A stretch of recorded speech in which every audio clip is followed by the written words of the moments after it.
In this series, lowimpact.org talks with people working to build a mutually owned, democratic, decentralised economy that builds community and doesn't destroy nature. We want to increase collaboration to bring about system change. Find links to the sites mentioned in the videos in the description below. Join the conversation by liking, commenting and subscribing to our channel. So where have you got to? What success have you had, and including funding, and where are you? Well, we're still at quite an early stage in the process. We've been, as I said at the beginning, we started this thing probably about 3 years ago. We've done about 2 years worth of development work, which is sort of gradually sort of ramped up and gathered pace as we've gone. But we've had a huge amount of support. Everything has gone really well by and large so far. We've had a few bumps in the road, and I dare say we'll have some more because what we're doing is quite complicated. There's a big sort of regulatory environment there around social care that we have to get to grips with and understand and be compliant with, and that's there to protect service users, and so we need to understand that and work with that. We've got some fantastic people in our team who've got an enormous amount of expertise and experience of working in social care, so we're reliant on them to a degree for that expertise to guide us. We've also got people in our team with other specialisms. We've got legal expertise, we've got financial expertise, so we've got a great team. We've been successful in raising funding.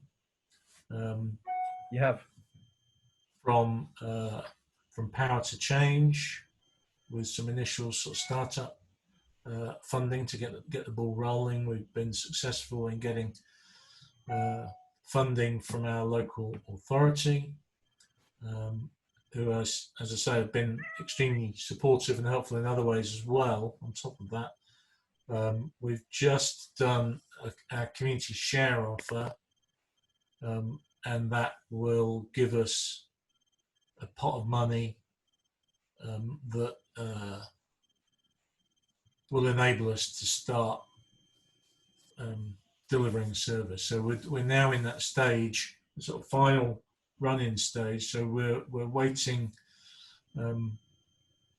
to jump through all the CQC registration hoops. Obviously, we have to apply to be a registered provider. So we're trying to make sure that we've got everything in place for that, and we're starting to get our team and our internal systems and our policies and procedures and all of that stuff that we need in place. And it's a big piece of work. So one of the reasons that we wanted to do this sort of replication toolkit handbook type thing was because we could see that there's a lot of work involved here. It's not like you talk about, I've been involved in setting up a community retailer, a greengrocers business, and that's like a walk in the park in comparison to this. Yeah. It's running a simple retailing business. It's very, very basic in many senses. And this is on another level. It's a much more complex operation. So do you think that's the biggest barrier you face, the complexity, or are there any other barriers that you face? And how can they be removed? How do you get over those barriers? Well, I think part of how we remove the barriers is by learning as we go and making sure that we've got that resource that's available for us and for others, and we've been very lucky in getting some funding to help us develop that resource, and so we're hopefully in the next few weeks we'll have a sort of an early version of that available, and we're encouraging talking to other care cooperatives that we're aware of around the country to help us with that and contribute their own learning and expertise to that. So we want to really sort of develop that body of knowledge so that it can be a really helpful resource for others that might want to do the same thing. Yeah, I wanted to talk to you more about your, what is it? Is it a toolkit or a step-by-step guide? What is it? Well, I'm not quite sure what it's going to end up looking like. We've been talking about it in terms of a toolkit. The idea of a sort of a care co-op in a box type sort of concept, you know, so that if a community wants to do this stuff, there's a resource there that they can tap into, and they don't have to make some of the mistakes that we made.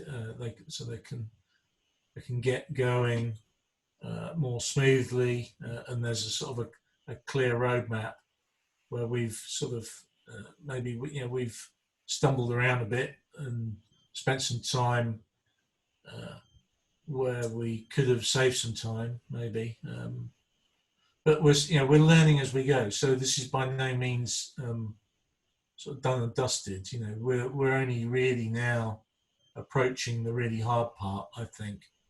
And I don't see it getting much easier really we probably need to be operating for a year or 18 months to really get to understand what we're about and get a deeper insight into some of the issues that we're going to need to deal with. So the toolkit, the guide, is more of a longer term project. Yeah, I see it very much as an ongoing thing, a live resource that we'll continue to contribute to, and we hope others will as well. But are you looking for people who might want to start something in their community to contact you now, or is that further down the line? Well, they're very welcome to do that. We've already been talking to some groups around the country who are looking at this, and some of them have been sort of working away at it for a considerable amount of time, others less so. So we're very keen to have those, develop those conversations and build those relationships, because I think that part of what we want to see come out of this is a sort of a community of interest, and I think that there is a lot of scope. We've had interest from potential funders about how you could develop the sector and put some significant resource into that work, because I think there's a real opportunity for me. If you strip away all of that complexity and look at the basics of it, as we look at the issues that we covered right at the beginning, sort of thing, then I think for me there's a huge amount of common sense about having a community-owned, local, relatively small organisation delivering social care for people in that community, and have a lot of these organisations dotted around all over the place, and then network together. So you've got the economy of scale that you can have with a sort of a big network, but with this human scale and the local accountability and local ownership that the small size can give you as well. Yeah, I guess if people come across problems, those problems will probably have been faced by people in other communities. Yeah. I think we've got the tools and technologies available to us now to do all that networking stuff at very low cost.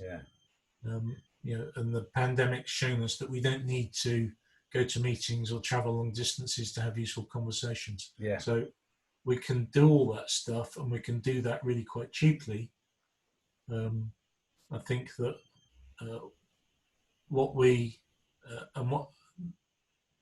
can do well with the cooperative model, I think, is really quite unique in this space, and it feels like a really good fit. So I think it feels like a natural way of doing this stuff. So for me, I think there's a big opportunity there if we can capture that. And I think it doesn't really matter what government does, well, unless of course they decide to give it all to Serco or something like that, and let them make a mess of it, which they almost certainly will do. So clearly that model doesn't stack up for me.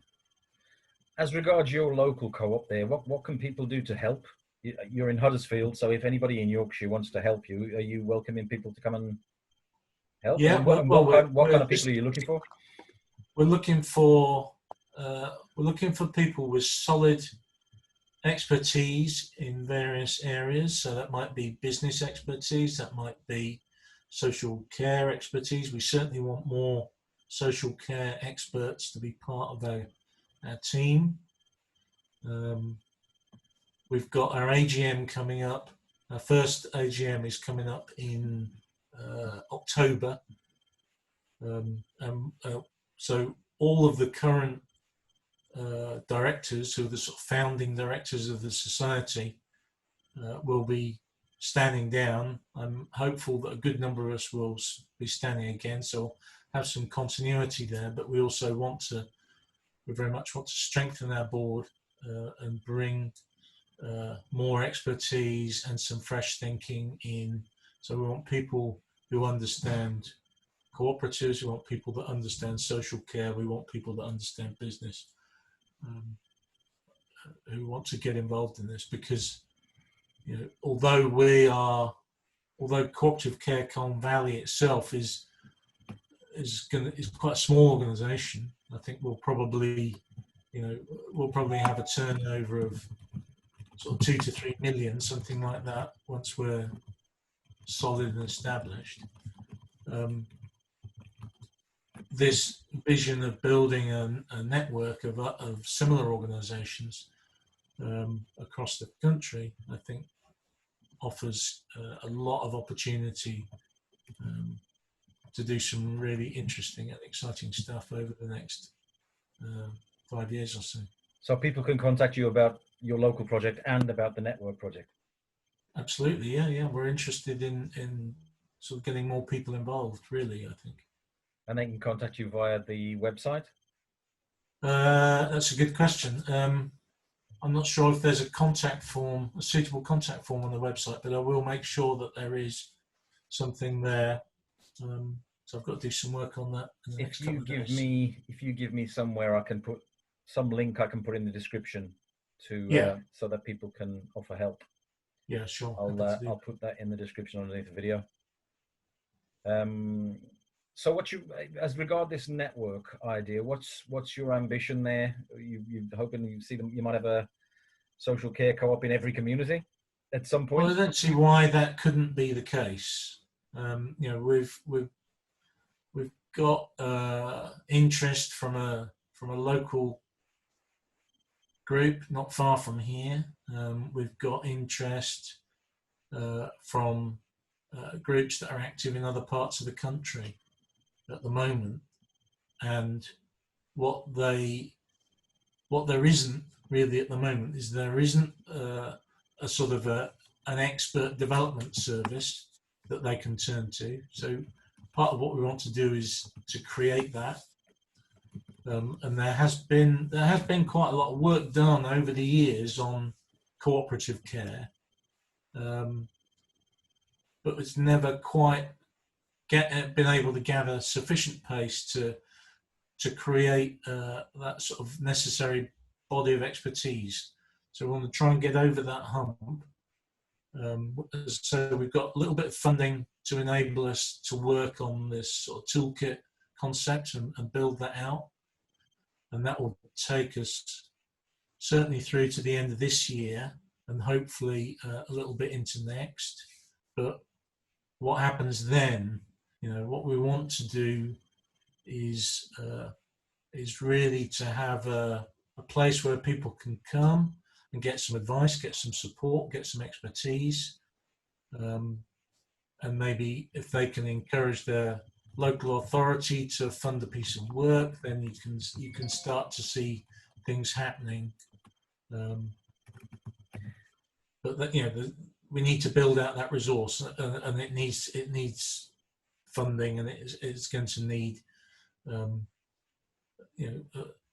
fair bit of activity to build that out into this sort of federation come development service that can then provide backup and support to all of these small local care cooperatives as they become established. And are you looking for people currently working in social care who might think, you know what, I think this would be a much better way of doing things? And, people who are dissatisfied by the way that social care is being run currently. Yeah, I mean, there's quite I think there's quite a movement out there within the social care sector already for people. Lots of people and organisations out there that are recognising the issues and are looking for better ways to do stuff and implementing new approaches and innovating in a whole range of different ways. So there's lots of stuff going on, and I think that for me, because of my background in the cooperative sector, I guess for me that sort of governance model fits really well, and I think that offers an opportunity to bring some or all of these innovations together to create something that's really quite robust and can be a useful model for people to pick up and work with. And what effect do you think COVID and the lockdown will have? Do you think there's an opportunity there as well? Well, there's always an opportunity in a crisis, I guess. Yes. Certainly, it's raised a lot of awareness about social care and the problems in social care, and COVID's not going to go away anytime soon, and certainly the impacts of COVID are not going to go away anytime soon. No. So yes, there are opportunities that come as a result of that. There's sort of opportunities for funding, I suppose, that have arisen as a result of what's happened.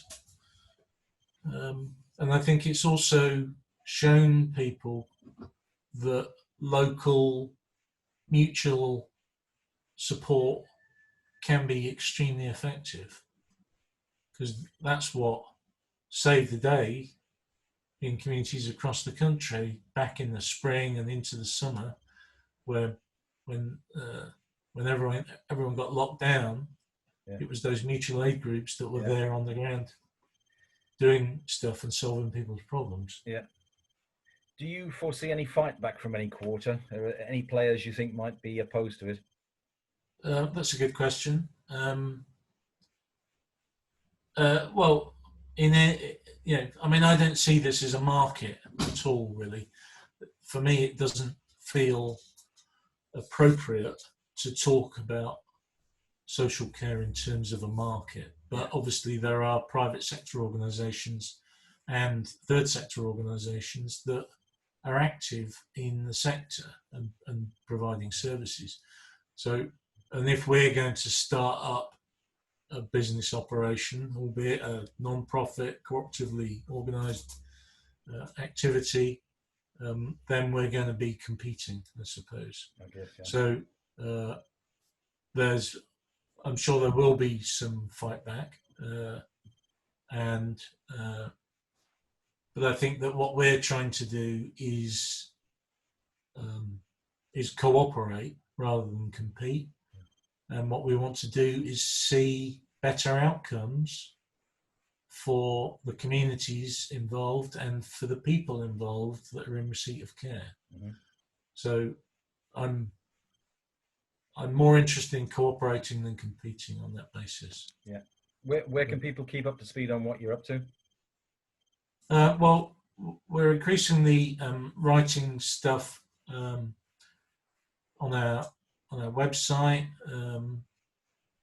We're just about to open up a sort of a membership scheme, I think, so that people can become sort of members, and the toolkit thing is going to go online shortly, and that'll have its own website. So when that's up and running, no doubt there'll be a sort of a mailing list or some way that people can connect with that. I'll put the link to your existing website in the description below, and yeah, I guess I can add the website when you say the new website, the network website will be ready. Well, I'm trying to do it this month, so by the end of September, I would hope to have that up and running. I'll add that, and I guess I'm going to need to talk to you again further down the line when the network site's up and running and something's happening there. Yeah. So let's revisit maybe in 6 months' time and see how things have developed. Okay. Just finally, if you had a magic wand, what would you do with it? Well, that's a very difficult question, I think. I don't think there is any sort of single thing that there's no silver bullet, is there, in these sort of complex issues. So I think that we've been really lucky so far with this project. I think that it's I think what I'd like to, if I had a magic wand, I'd like to wind the clock forward a couple of years and not have to do all the hard stuff that's going to happen in the next couple of years. You wish that was just all be done. Be there with a sense of satisfaction. Okay. Seeing it ticking over really well. All right, brilliant. I'm sure you'll get there, and we want to keep up to speed with what you're up to. So, and I hope we can help you find some more interested people. Yeah, no, that'd be good. That'd be great. Thanks, Dave. Good luck. Okay. All right. Thanks very much for your time. Appreciate it. Cheers, Graham. Yeah, take care. Bye.